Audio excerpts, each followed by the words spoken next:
Respiratory system is for the extraction of the so-called atmospheric oxygen. Now, what is that atmospheric oxygen? When we talk about atmospheric oxygen, it refers to the oxygen in the atmosphere. Now, you will be asking, how come it's atmospheric oxygen? Because is it inside the atmosphere? yeah, in the atmosphere. Okay. Now, our lungs, the structure of our lungs is designed actually for the extraction of that oxygen, a type of gas. And later we will discuss what is that special structure in the lungs that makes it capable in extracting oxygen. Now, what is an oxygen? So there are two kinds. An element oxygen that is made up of one type of atom or single atom, and then the atmospheric oxygen that is present in the atmosphere. So what's the difference? Jimboy, you see properly. So what's the difference? Oxygen as an element is made up only of one type of atom, which is oxygen. Atmospheric oxygen, which is a type of gas present in the atmosphere, has this kind of chemical formula, O2, which means it is made up of two elements of oxygen atom. Do you get the difference? Now, our respiratory system is extracting this type of oxygen, O2. Why is it not extracting the other type of oxygen? This one? Yeah. Okay, so because this one is not present in the atmosphere, and this is the only type of gas that is present, which is usually made by photosynthetic organism. Okay? Now, have I answered your question? Yes. Okay, good. Now, why does the respiratory system must extract oxygen, O2? Yes, Leo? So that our body and our brain can work. Okay. Yes, that's in the broader spectrum. Okay. Without oxygen, every part of the body is not going to function. Right? Now, but in a specific detail, in a molecular level, what is the importance of oxygen? Okay. First and foremost, carrying out metabolic functions of the cell. In other words, O2 as a type of gas is needed to power up metabolism inside the cell. For instance, metabolism of the cell. Now, what is that metabolism, sir? Specifically, cellular respiration.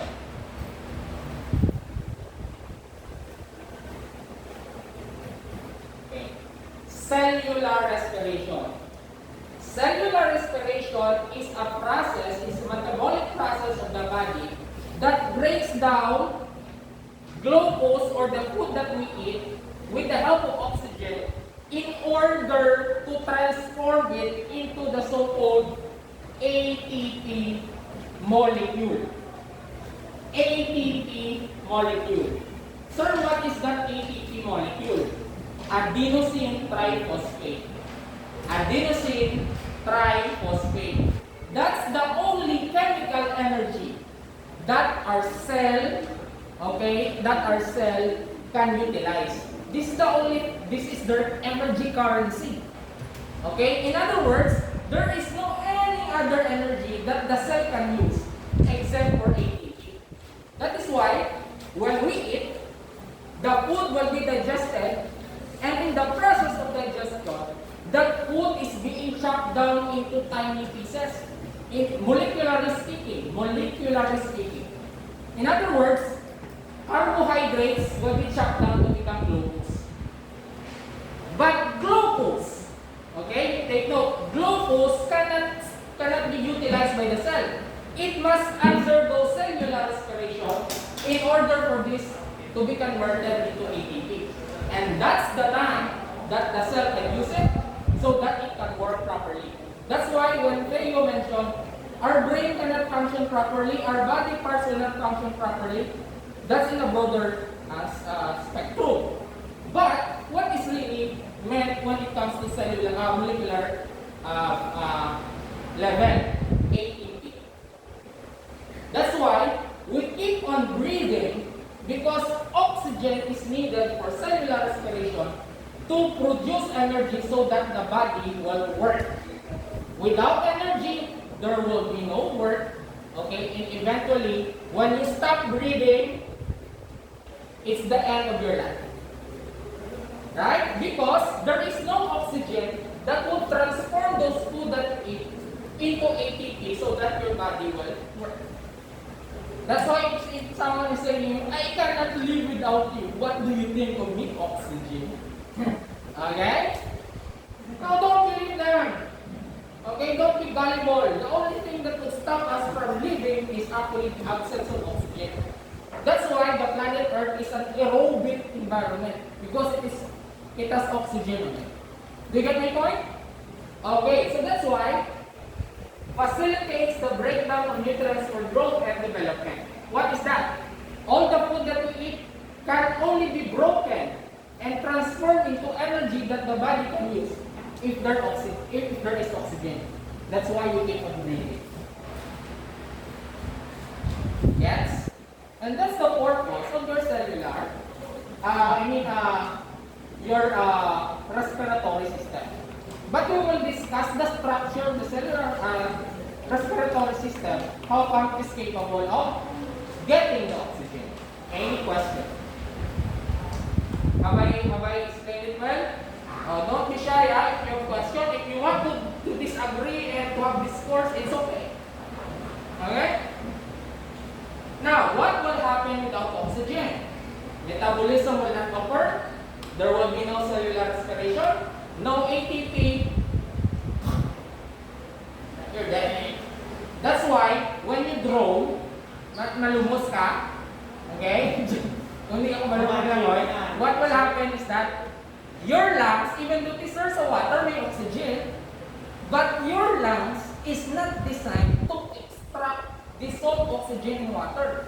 It is only designed to extract atmospheric oxygen. Alright? Second, physiological processes will stop because there's no energy. Every function of your body requires oxygen. Okay? In order for it to function. No oxygen, no energy, no work, no life. Okay? Second, susceptible to infection. You know, oxygen, there are bacteria wherein oxygen to them is poison.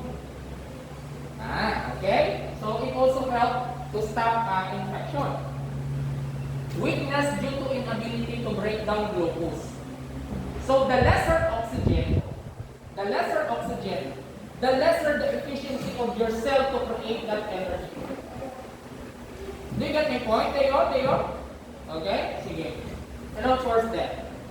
Okay? That's the result without oxygen. Yes, you want to share something, Tayo? Okay. So how do we get oxygen? Okay? Mechanically, through inhalation. And then when it's already inside the lungs, diffusion process. Okay. Now you can see, before the air will enter, usually the main entry point is in the nose. Wherein there's a filtering process there. You have your hair, nose, or nose hair. Don't call it cilia. It's not cilia because cilia refers to the hair-like structure in the sac. Okay. Safe to say it's nose hair. Okay? So the purpose of that is to block the dust particles that may come in. And then there's a second layer of protection, of protection, which is the mucous membrane that would trap smaller particles. And if you scoop your nose, then you will see booger. So those are trapped, combination of mucus and dust particles that were trapped. And there's also a secondary protection. Okay, the mucus in your the lining of your throat, they would brush away those viruses and germs, which would prevent it from going to the lungs. Because if they enter in the lungs, it would cause infection. Okay? Now, what is breathing? So, this is the mechanical way of extraction of oxygen in the atmosphere. It is defined as the act of pulling air into the lungs. We call it as inhalation. And elimination of air of the lungs known as exhalation. So there are two mechanisms in breathing, the inhalation and the exhalation. Specifically, the exhalation is a way of eliminating carbon dioxide. Sir, hindi na siya sir nagalin si carbon dioxide. When your cell is performing cellular respiration, what will happen is they will excrete CO2, which is the waste product of your cellular respiration. Sir, why is there a need for it to be eliminated? Elimination? Yes? It can make your cells malfunction because it is full of debris and junk. It can cause the cells to malfunction or cannot even produce energy. Correct. That's correct. Okay. So, medyo crude ang idea ni Franz, but that's correct. Okay? How come the cell would not really function well? Because if there is more carbon dioxide, okay, the diffusion of oxygen will also be limited. But you know, and at the same time, according to him, the cell will not function properly. For what reason? Carbon dioxide, if it stays in the blood, it will make your blood acidic. Acidic, which is known as acidosis or acidity of the blood. That's why carbon dioxide is constantly expelled out of the body, but 10% of it remains in the blood, so that the blood will not also become too basic. Do you get my point? Okay. Now, you imagine if your blood is too acidic, and you know the blood is circulating all throughout the body. So what will happen to your cells in the body? This is what Mr. Garson mentioned a while ago. It will cause the body if not performing well because of the lesser amount of oxygen, okay, which would affect the production of energy. Question so far? Okay, Jimboy? Any question? Sure? What are you doing? Sit properly. Sit properly. Please don't touch your bag or do something else there. Please, please. Okay, sit properly. Yan. Okay. So why we have carbon dioxide in the body? Where does it come from? As what I mentioned, that is the waste product of your cellular respiration. And it must be eliminated by the body. So right now, if we are doing something, okay, reading or as long as you are alive, your body is consuming and using oxygen to convert food into ATP. And the result of that is the release of carbon dioxide. Okay, so that's the reason how come we have our cells produces carbon dioxide, because that's the waste product of cellular respiration. Understood? Okay.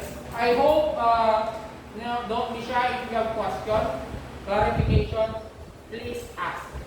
Okay? So what are the functions of the respiratory system? So this is very basic. Sorry for my nag-drive. Primary functions, of course, extraction of oxygen, removal of carbon dioxide, that's what I mentioned a while ago.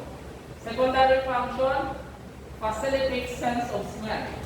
Don't you know that 75% of your sense of taste works because of your sense of smell? That's why if a person has a COVID, what happens is they lose their sense of taste. If you have cold, you also lose your sense